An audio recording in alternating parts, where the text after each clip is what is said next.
আজ ২৬শে সেপ্টেম্বর সকাল ৮টা। দেখতে পাচ্ছ এই মুহূর্তে সিকিমের ওয়েদার কেমন। চারিদিকে শুধু বৃষ্টি আর বৃষ্টি। প্রতিটা মানুষ কিন্তু ঘর থেকে বেরিয়ে এসছে, মানে অবস্থা খুবই খারাপ কিন্তু এই মুহূর্তে সিকিমের বিভিন্ন জায়গায় কিন্তু মানে কি বলবো, ওয়েদার খুবই খারাপ, প্রচণ্ড বৃষ্টি হচ্ছে। তার মধ্যে মানুষজন দেখতে পাচ্ছ বাড়ি থেকে বেরিয়ে এসছে। পাহাড়ে বিভিন্ন জায়গায় ধস নামছে, রাস্তাঘাটের অবস্থা খুবই খারাপ। সিকিমের এরকম আপডেট ভিডিও পাওয়ার জন্য অবশ্যই চ্যানেলটাকে সাবস্ক্রাইব করে রাখো, পাশে থাকা বেল আইকনটাকে প্রেস করে রাখো। যারা ফেসবুক পেজ দিয়ে দেখছো তারা পেজটাকে ফলো করে দিও। এই মুহূর্তে কিন্তু NH10 কিন্তু বিভিন্ন জায়গায় কিন্তু আস্তে আস্তে খবর যেটুকু আসছে ব্লক হয়ে গেছে। NH10 আপাততভাবে বন্ধ।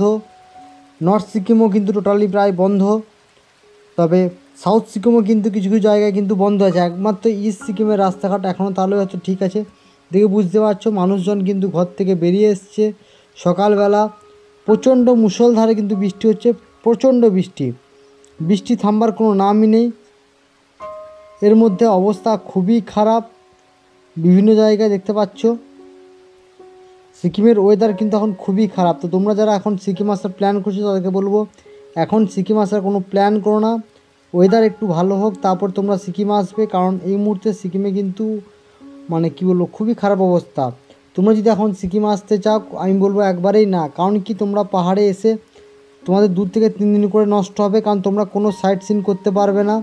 সমস্ত জায়গায় একটা অচল অবস্থা, বিভিন্ন জায়গায় রাস্তা বসে গেছে, গাড়ি বসে গেছে, বিভিন্ন জায়গায় অ্যাক্সিডেন্ট হচ্ছে। তো এই সময়টা তোমরা পাহাড়টাকে অ্যাভয়েড করো। তোমরা পুজোর সময় আসো, আর পুজো হাতে খুব একটা দিন নেই, হাতে আর মাত্র 15টা দিন। তো বুঝতেই পারছো 15 দিন পর এসো। যারা প্ল্যান করে রেখেছো সেপ্টেম্বরের লাস্ট সপ্তাহে, তো তোমরা লাস্ট সপ্তাহটা ক্যান্সেল করে অক্টোবরের ফার্স্ট সপ্তাহ করে নাও।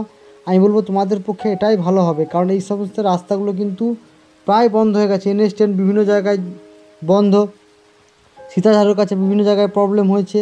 তো এরকম দেখতে পাচ্ছ মানুষজন কিন্তু বাড়ির থেকে বেরিয়ে এসছে এবং বিভিন্ন ঘর বাড়ি কিন্তু বসে যাচ্ছে, এবং মানুষের মনের মধ্যে কিন্তু আতঙ্ক। বিভিন্ন ঘর বাড়ি কিন্তু বসছে, যেহেতু মানুষ কিন্তু ঘরের ভিতরেও মানে থাকতে পারছে না। কখন তাদের মনে হচ্ছে এই বুঝি ঘর হয়তো বসে গেল।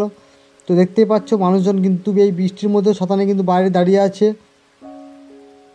প্রশাসনের লোকজন এসছে, তারা তদারকি করছে। রাস্তাঘাটের অবস্থাও খুবই খারাপ, চারিদিকে শুধু বৃষ্টি আর বৃষ্টি। তো সিকিমের আপডেট ভিডিও পাওয়ার জন্য অবশ্যই এই চ্যানেলটাকে সাবস্ক্রাইব করে পাশে থাকা বেল আইকনটাকে প্রেস করে দাও, যাতে নতুন সব আপডেট ভিডিও তোমরা দেখতে পাও।